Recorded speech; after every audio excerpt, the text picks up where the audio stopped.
¿Qué tal? ¿Cómo va? Bueno, es el turno ahora de la tragedia. Vamos a hablar de la figura de Séneca, en realidad, porque de, dentro del subgénero trágico, hablo de subgénero porque tanto la tragedia como la comedia forman parte del género dramático, ¿no?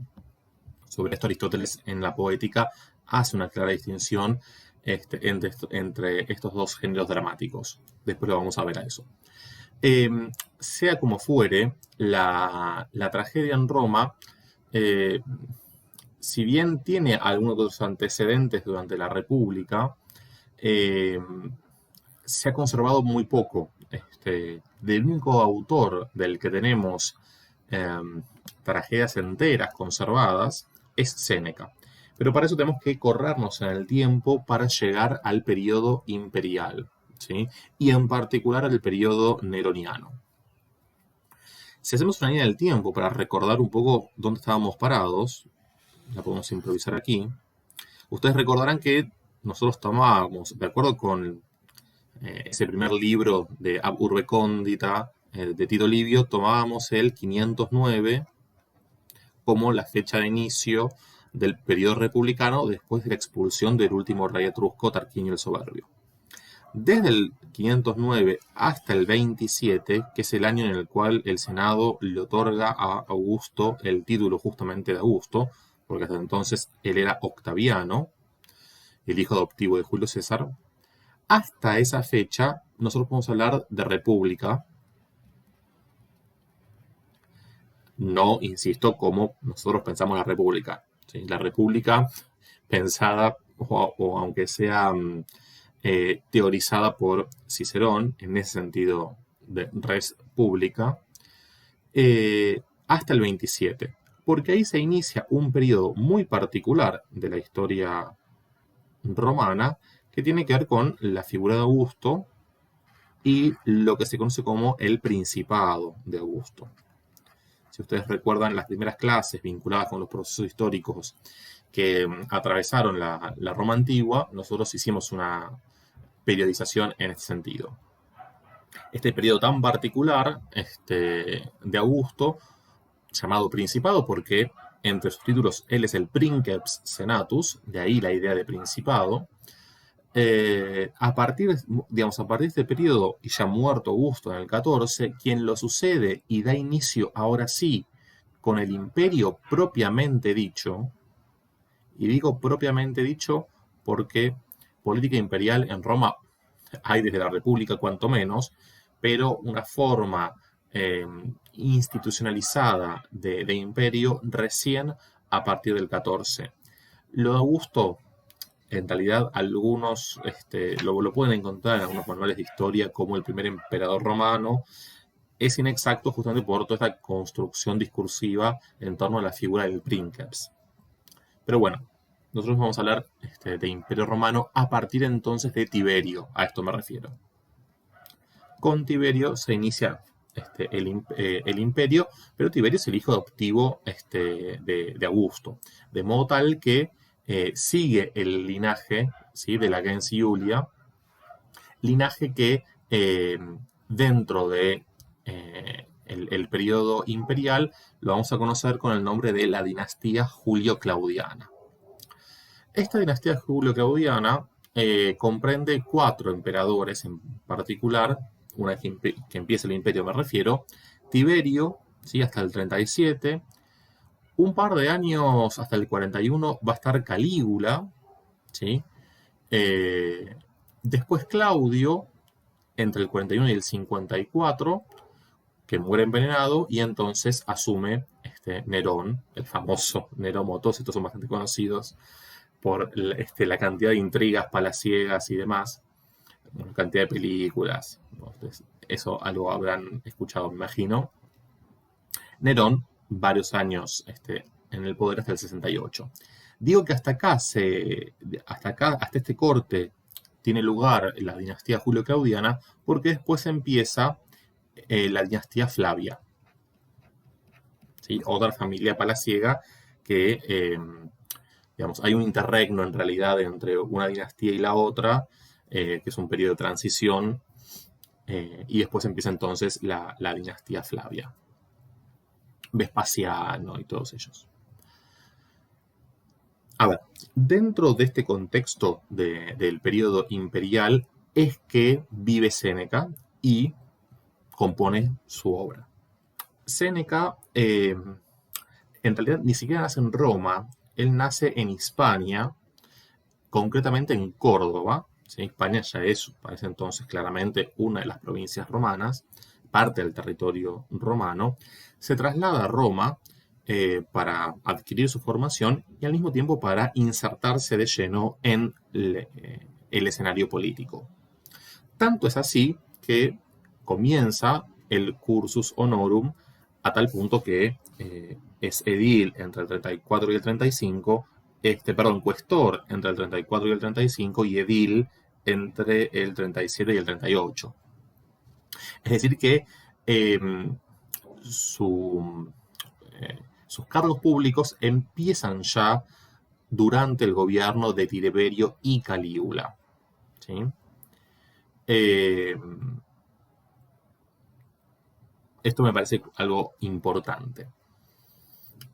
Después, con Calígula y con Claudio, Séneca tiene sus conflictos, a tal punto que después de distintas condenas a muerte y intermediaciones que lo salvaron de tal suerte, es exiliado en Córcega. Y fíjense que digamos, buena parte del imperio o del gobierno de Claudio, Séneca está exiliado. Después vuelve por intermediación de Agripina, la segunda mujer de Claudio, que es nada más y nada menos que la madre de Nerón.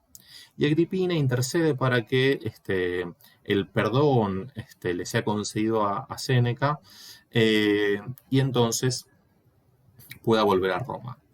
Acerca de por qué este conflicto tanto con Calígula como con Claudio, especulaciones hay un montón, francamente. Es difícil de saber con precisión qué ocurrió en esos años en términos de los intereses políticos de uno y otro. Me refiero de Calígula y de Claudio. El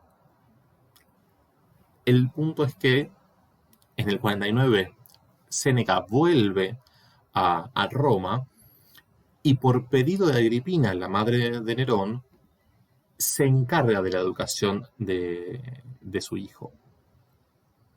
Y esto es muy importante porque vuelve a ingresar, ahora sí, ya de lleno, Séneca a la familia imperial. ¿Sí?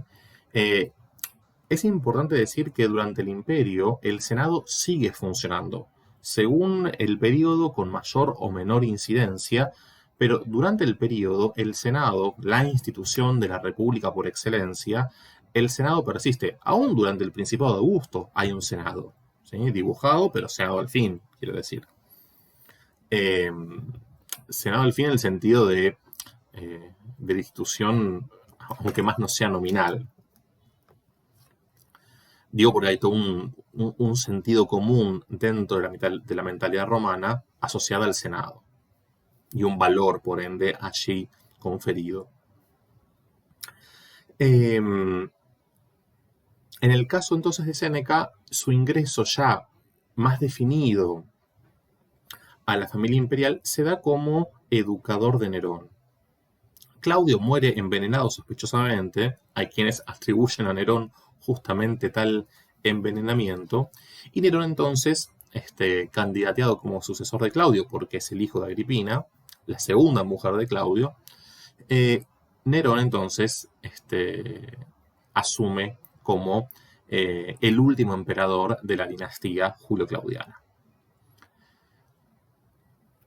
Es en ese momento, sobre todo, en el que se produce la buena parte de la obra de Séneca.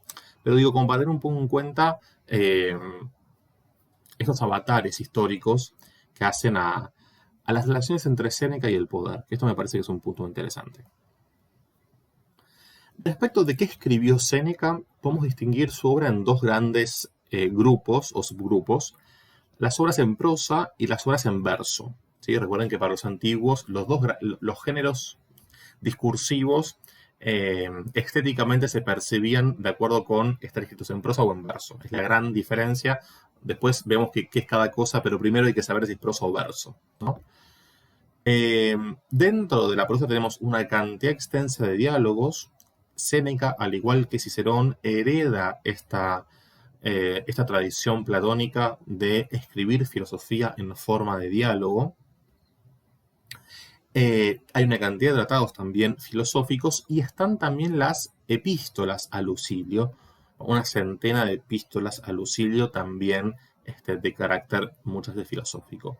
De todos los textos, diálogos, tratados y epístolas, sobresalen, me parece a mí, y sobre todo para vincular con la Medea, el famoso De ira, acerca o sobre la ira, sobre la vida feliz, sobre la tranquilidad del alma y sobre la brevedad de la vida.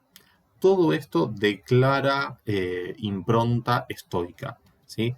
El estoicismo en Séneca es fundamental, ¿sí? Nosotros ya hemos visto, hemos hecho referencia, mejor dicho, a la incidencia de las escuelas helenísticas, de las escuelas filosóficas helenísticas en Roma. Bueno, el estoicismo, como hemos dicho más de una oportunidad, es una escuela filosófica que calza a medida, ¿no?, de la mentalidad romana. En verso tenemos una sátira, ¿sí?, que es la apocoloquíntosis de Divi Claudi, es decir, la transformación en calabaza del divino Claudio. El divino Claudio no es nada más y nada menos que el emperador Claudio. Y también se puede traducir por calabaficación, o sea, de calabaza, o zapallización. Bueno, son neologismos claramente porque la misma palabra apocoloquíntosis es más fácil pronunciarlo en latín que en castellano, ¿no? La propia palabra en latín es un neologismo. Bueno, es una sátira claramente al emperador Claudio. Y también en verso tenemos todo el corpus trágico de Séneca. Corpus trágico que manifiesta una cantidad de relaciones de intertextualidad porque maneja muchos hipotextos Séneca. Fundamentalmente, por un lado, tenemos los trágicos griegos, ¿sí? Me refiero a Esquilo o Esquilo, como lo quieran acentuar, Sófocles, digo como lo quieran acentuar porque se puede acentuar de las dos maneras, y Eurípides. ¿Sí? En el orden cronológico, estos son los tres trágicos griegos, los tres tragediógrafos griegos. Séneca claramente consulta fuentes de estos tres autores, pero también consulta, o cuando digo consulta, trabaja literariamente, con fuentes romanas, ¿sí? Con Ovidio, claramente, también con Virgilio. Esto me parece que es importante decirlo. En el campo literario romano, Virgilio y Ovidio claramente son puntos de referencia para Séneca. No digo que sean los únicos, ¿eh? Bien, tenemos entonces dos Hércules, el Hércules Furens, ¿sí?, el Hércules Furioso, y Hércules en el Eta. Tenemos una versión de las Troyanas, de Fenicias, y después esta saga, digo saga por, digamos, la interrelación en cuanto a la construcción de ciertos personajes. Tenemos la Medea de Séneca, que claramente trabaja con el hipotexto de la Medea de Eurípides, trabaja con el libro cuarto de Neida, al igual que la Fedra, trabaja con Metamorfosis de Ovidio y trabaja con la Heroída de Ovidio, de Medea Jasón, claramente. Tenemos el Edipo, que es un texto que está en conexión con el propio Edipo de Sófocles. Tenemos un Agamenón, ¿sí? Hay un Agamenón también de Esquilo. Y tenemos Tiestes. Claramente hay distintos ciclos mitológicos que Séneca relabora. Bueno, en el marco del estoicismo, vale decir que hay toda una, si se quiere, una discusión en torno a, bueno, ¿qué relación hay entre el corpus filosófico de Séneca y su producción trágica? Para eso es conveniente recuperar algunas de las ideas del estoicismo. Sobre este tema, yo acá hago una síntesis, imagínense, ¿no? Todo el estoicismo en una diapositiva no se puede compactar. Sugiero, si les interesa el tema, profundizar a través de, se me ocurren dos textos ahora. Uno es el de Cordero, La invención de la filosofía,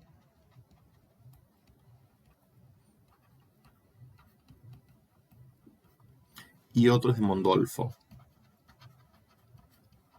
que es la filosofía antigua, o el pensamiento, no, perdón, el pensamiento antiguo.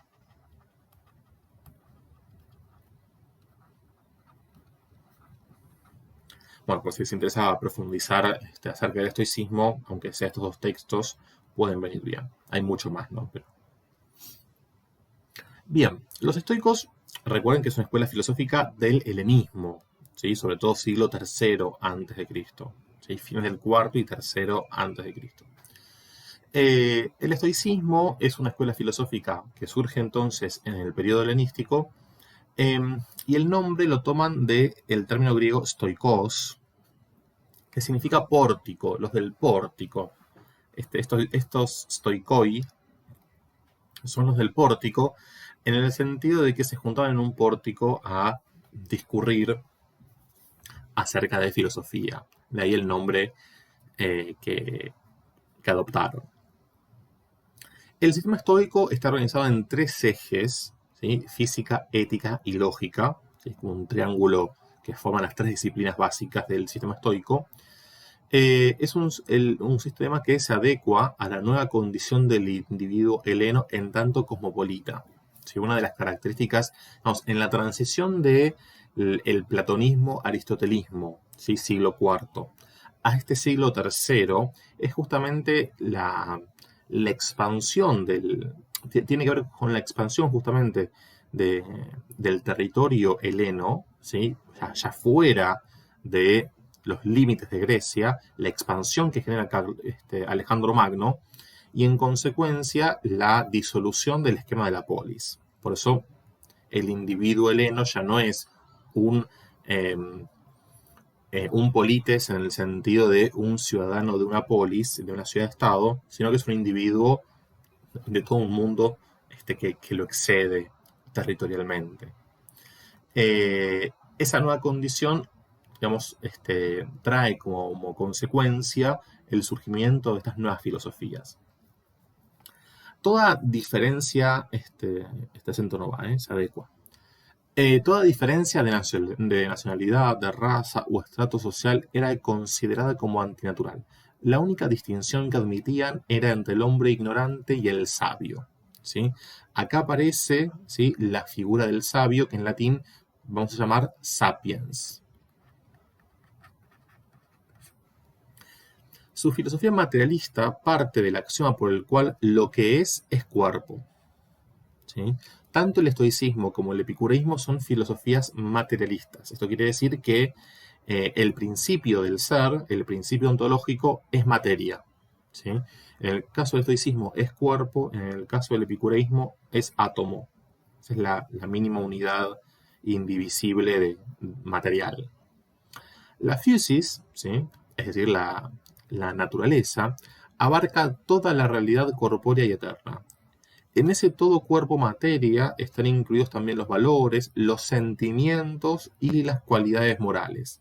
Subrayo esto porque este es un eje central que Séneca va a explorar mucho, ¿sí?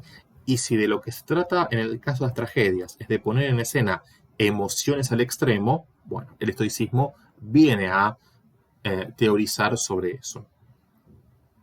Esto implica que es todo aquello capaz de actuar o padecer, ¿sí? Ese todo cuerpo materia. El ser humano se halla así en comunión con la naturaleza, pues su logos está presente en esa totalidad y organiza, ¿sí?, logos en tanto discurso en sentido amplio. Acá hay que notar la valencia del sentido de unir, que está en la etimología del término logos. En este contexto, el hombre, al poseer la facultad distintiva de la frónesis, del razonamiento, del pensamiento, tiene la capacidad de vencer las pasiones, que son movimientos irracionales del alma. Vivir de acuerdo con la razón y así llegar a ser sofos, sabio, sapiens en latín. Solo de él esto depende. ¿Sí? Es una síntesis, digamos, de la preceptiva estoica acerca de las pasiones y la racionalidad. Entonces, el individuo arrojado a este estado cosmopolita es un individuo que puede ser sabio o ignorante. Cualquier otra diferencia es antinatural. La manera de ser sabio tiene que ver con deponer las pasiones en pos de la razón. ¿Sí? De allí que las emociones vividas a un extremo, los sentimientos vividos en un grado de exacerbación, constituyan un peligro y un peligro que en lugar de unir desuna, por eso la importancia de la etimología de logos, en esa totalidad de la que hablamos, es la pasión en lugar de unir desune y por ende se deja de ser o se imposibilita el acceso a ser un sabio, ¿no? Un sofos en griego, un sapiens en latín. Digo, tengan en cuenta todo esto porque lo van a ver reflejado, no reflejado, pero sí para pensar cómo opera en el entramado de la Medea en particular. Conviene ahora revisar un poco la definición de tragedia que aparece en la Poética de Aristóteles. Digo esto porque claramente Aristóteles hace una definición de tragedia por oposición a la comedia. Nosotros hemos visto Plauto. Entonces, es conveniente tener en cuenta esta tensión entre comedia y tragedia que ya propone Aristóteles. Dice entonces en la Poética: la tragedia es pues imitación.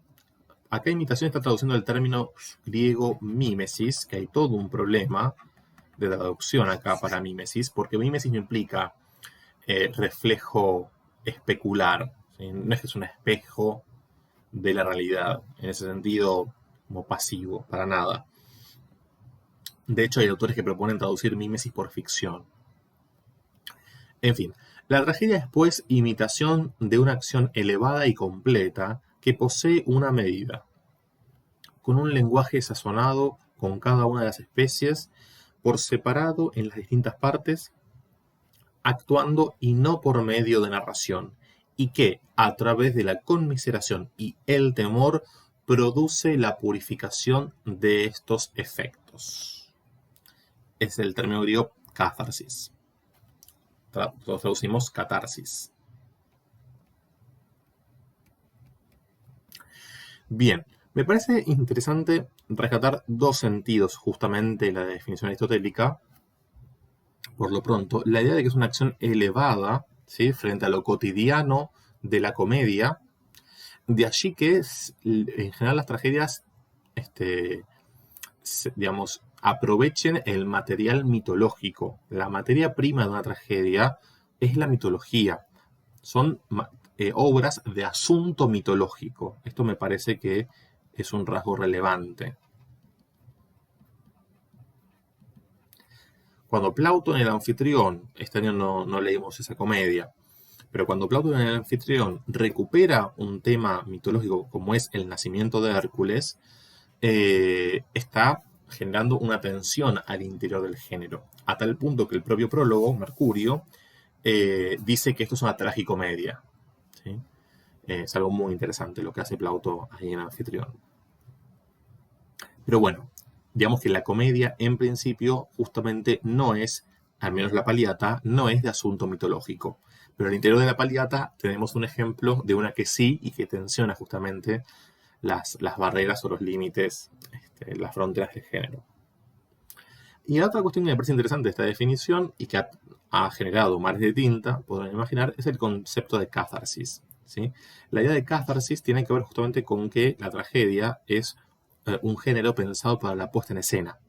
Y en esa actuación, ¿sí?, en esa representación, en esa performance, lo que produce la tragedia a través de la conmiseración y el temor que genera en el auditorio, es decir, a través de un efecto de empatía, ¿sí? Y en empatía uno puede recuperar la raíz griega de pathos, o pathos, mejor dicho, ¿sí? Pasión en sentido amplio, produce una purificación de esos efectos.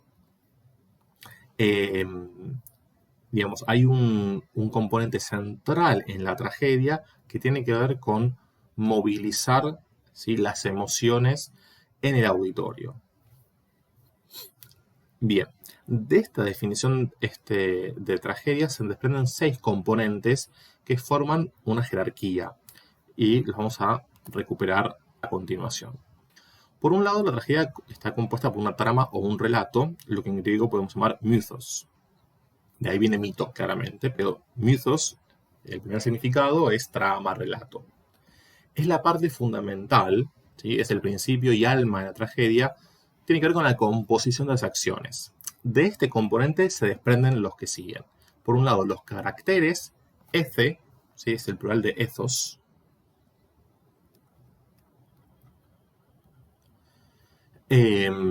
Los personajes, o mejor dicho, los sujetos de la acción, en tanto tienen un modo de ser, ¿sí? Justamente, bueno, acá lo había puesto, un ethos, implicados en la trama. Nosotros habíamos hablado de ethos a propósito de la oratoria con Cicerón, ¿se acuerdan? Bueno, esto aparece también claramente en la tragedia. Y también en la comedia, ¿sí? Por supuesto, son personajes que están caracterizados de determinada manera. El tercer elemento tiene que ver con la dianoia, es decir, con el pensamiento. Los enunciados de relevancia ética, muy importante el nivel ético. Ético no es la moralina. Ético tiene que ver con modo de ser. Eso es ética, ¿sí? Modo de ser, justamente porque viene de ética, viene de ethos, que significa eso, carácter en tanto manera de ser. Estos enunciados de relevancia ética que los personajes formulan deben armonizar con los caracteres e iluminar la acción. ¿Sí? Hay una cantidad de tipo de enunciados en la Medea, de Séneca, por ejemplo. Y después hay un cuarto elemento, evidentemente, porque todo esto es en términos abstractos, si se quiere. Y después está la lexis, la expresión lingüística, los parlamentos, ¿sí?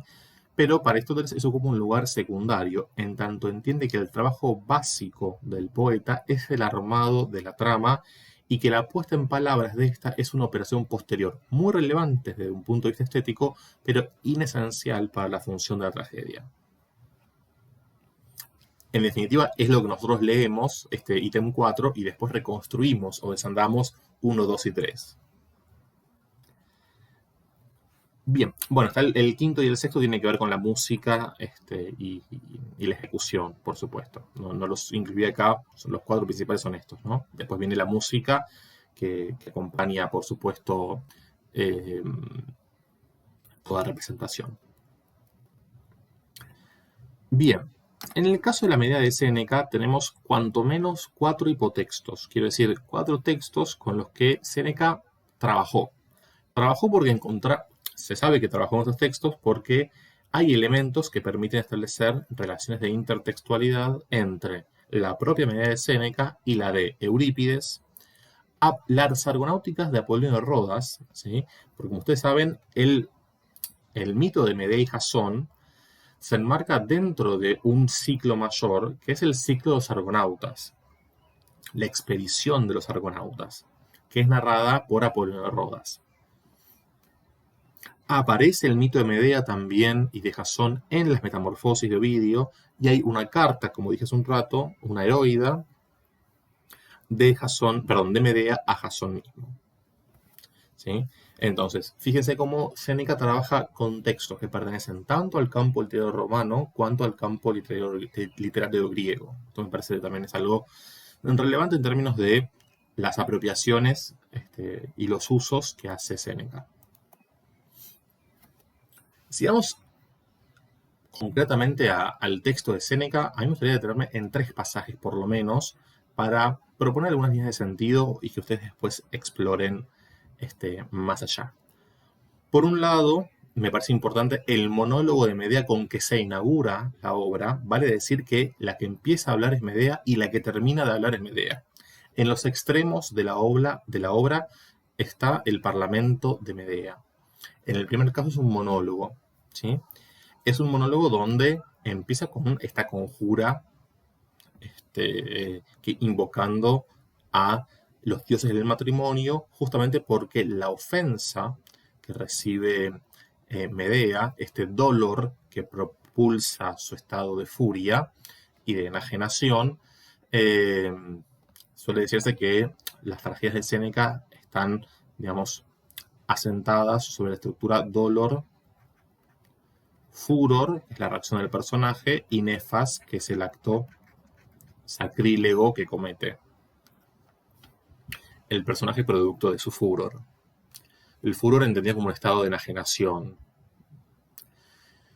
Digo, el monólogo de Medea me parece relevante en términos de que es no solamente el parlamento con el que se inaugura la obra, y es una tirada larga de versos, teniendo en cuenta además que Medea es la última en hablar en escena, cuando consuma su plan criminal de venganza, y en el medio, otro pasaje en el que me quiero detener del acto segundo tiene que ver con el rol de la nutrix, con el rol de la nodriza. Esto también me parece que es importante en términos del contrapunto que se genera entre Medea y la nutrix, justamente. Bueno, si les parece, leemos los pasajes y comento brevemente estas líneas de análisis para que ustedes después sigan explorando. Bien, dice: dioses del matrimonio, y tú, Lucina, guardiana del lecho nupcial, y tú que enseñaste a Tifis a gobernar la nueva embarcación que había de dominar los mares. Acá hace referencia a la expedición de los argonautas.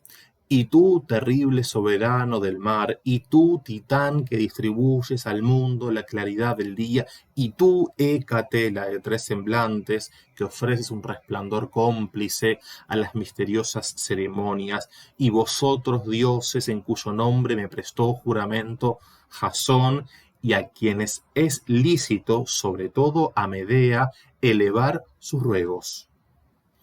El caos de la noche eterna, los reinos situados en la parte contraria a esta de arriba, y los manes impíos, y el señor del lúgubre reino, y la señora, que con mejor fidelidad que yo fue raptada, se refiere a Prosérpina, con vos nada halagüeña yo os conjuro. Bueno, fíjense la enumeración de invocaciones con la que empieza Medea, ¿no? Y sigue en la misma tirada. Ahora acudid, ahora, diosas vengadoras del crimen, con los pelos sueltos erizados de víboras, estrechando la lúgubre antorcha en vuestras manos ensangrentadas. Acudid horripilantes, como aquella vez que estuvisteis apostadas junto a mi tálamo nupcial. Dad muerte a la nueva esposa, y muerte al suegro, y a la real estirpe, y a mí algo aún peor que yo pueda pedir para desgracia del esposo, que viva, que anda errante por ciudades desconocidas, pasando necesidades, desterrado, temblando de miedo, odiado, sin un lugar fijo, que, famoso ya por andar siempre buscando alojamiento, anhele el umbral ajeno, que me eche en falta a mí como esposa, y, peor que esto, ya no voy a poder pedir nada, a unos hijos que se parecen a su padre y que se parecen a su madre. Parida, ya está parida la venganza, yo la he parido. Bueno, claramente acá tenemos un inicio con una proliferación, con todo un despliegue, mejor dicho, de retórica, y el sujeto ya está en estado de descontrol, ¿no? Esta idea de los pelos sueltos, piensen en toda la iconografía, ya desde antiguo, pero en buena parte de la historia occidental, de representar a la mujer en estado de enajenación con los pelos revueltos, ¿no? Ahí hay un componente. Y esto de las diosas vengadoras se refiere a las erinias, a las furias. Está invocando a estas diosas infernales, eh, a las arpías, ¿no? Se está refiriendo a estas divinidades. Pasó a invocar a todos los dioses, ¿no? Pero todo invertido, ¿no? Fíjense cuando repasan el pasaje todo el campo léxico de lo invertido, lo trastocado, ¿sí? Porque esta es una configuración permanente en el discurso de Medea. Y fíjense cómo ya desde el comienzo, acá no termina el Parlamento, sigue, yo recorté los primeros 26 versos. Ya desde el comienzo, Medea habla de este plan que va a urdir para vengar la ofensa recibida por Jasón, que va a casarse con Creusa. Me parece entonces relevante este primer tramo, ¿no? Bien. El rol de la Nutrix. En el acto segundo tenemos un contrapunto muy largo y muy interesante, en un extracto apenas. Después de un primer parlamento de Medea, la nodriza intenta apaciguarla, ¿no? Y empieza el contrapunto entre lo que en apariencia es el discurso de la locura versus el discurso de la razón. Digo en apariencia porque lo que parece interesante para que ustedes exploren, a mi modo de ver, tiene que ver con el hecho de que detrás de este discurso en apariencia enajenado, hiperbólico, descontrolado de Medea, y piensen qué implica eso para el estoicismo, van a encontrar ustedes, me parece, cuando lean la obra, el cuidadoso diseño de un plan de venganza. Y ese cuidadoso diseño presupone un grado de racionalidad muy elevado. Entonces, habría que pensar en qué medida se da esta tensión entre lo racional y lo irracional. Me parece que es una línea de análisis muy potente para pensar la tragedia de Séneca en general y la Medea en particular.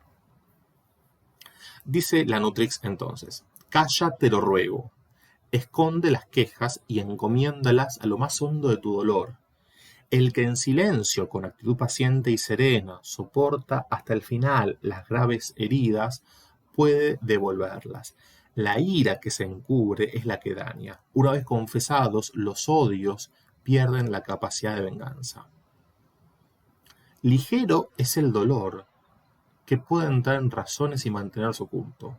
Los grandes males, dice Medea, no quedan ocultos. Siento pasión por atacar. Detén ese impulso propio de una furia, hija mía. Apenas pueden defenderte el silencio y la calma. Medea. La fortuna a los valientes los teme, a los cobardes los aplasta. La nodriza le retruca: solo es loable el valor si es oportuno. Medea. Nunca puede no haber para el valor un momento oportuno. La nodriza. No hay una esperanza que abra un camino en esta situación angustiosa. Y Medea. El que nada puede esperar, que no se desespere por nada. Bueno, el contrapunto es un contrapunto argumentativo. Porque fíjense que si bien la nodriza formula una sentencia tras otra, con el mismo tono y con el mismo recurso le retruca Medea. Por eso digo, yo creo que hay que matizar la idea de que el discurso de Medea es pura enajenación, puro descontrol. Y fíjense también los campos semánticos, ¿no? Qué palabras se repiten o vinculadas con qué significados. Eso me parece relevante. Y hacia el final de la tragedia, en el acto quinto, cuando la nodriza le sugiere que, bueno, tenés que irte porque esto ya se descontroló. Medea le retruega con un parlamento muy largo en el que formula para mí, una de las frases más tremendas de toda la tragedia por las implicancias que tiene. Dice Medea: alejarme yo, si hubiese huido antes, volvería para esto. Estoy gozando del espectáculo de unas bodas inauditas. ¿Por qué pierdes aliento, alma mía? Prosigue el éxito de tu impulso, esa parte de tu venganza de que estás gozando. ¿Qué significa? Amor sientes aún insensata, si te es suficiente dejar viudo a Jasón. Busca un tipo de castigo inusitado y prepárate a ti misma en ese sentido, que se aparte a un lado todo lo sagrado. Sé expulsado lejos el pudor, leve es la venganza que llevan a cabo unas manos puras. Entrégate a la ira y despierta tu languidez y apura por completo con toda tu fuerza los viejos ímpetus desde lo más hondo de tu pecho. Que todo a lo que has llegado hasta ahora sea considerado benevolencia. Manos a la obra. Yo haré que sepan qué insignificantes y qué del montón fueron los crímenes que yo he cometido por él. Estos han sido un entretenimiento para mi dolor. ¿A qué cosa grande podían atreverse unas manos inexpertas? ¿A qué los violentos arrebatos de una muchacha? Ahora soy Medea.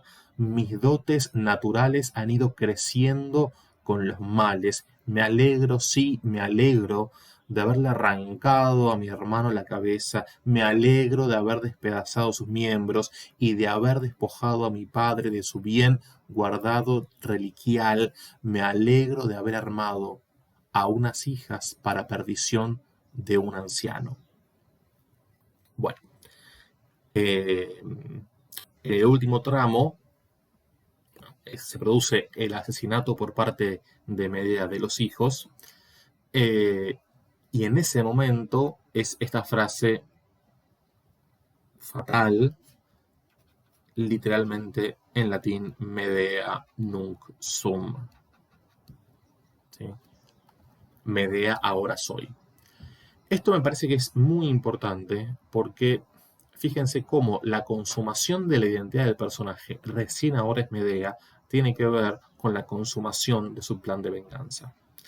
En este estado de, digamos, en el pico máximo del dolor y por ende del estado de furor y por ende del acto criminal sacrílego, ¿no? El nefas último que está por cometer, en ese punto se consolida la identidad del personaje. Por eso, ahora soy Medea.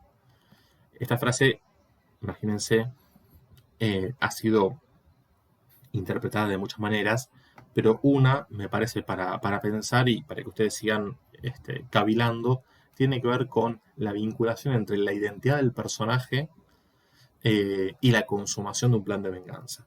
Cómo eso va de la mano. Bueno, hasta acá entonces.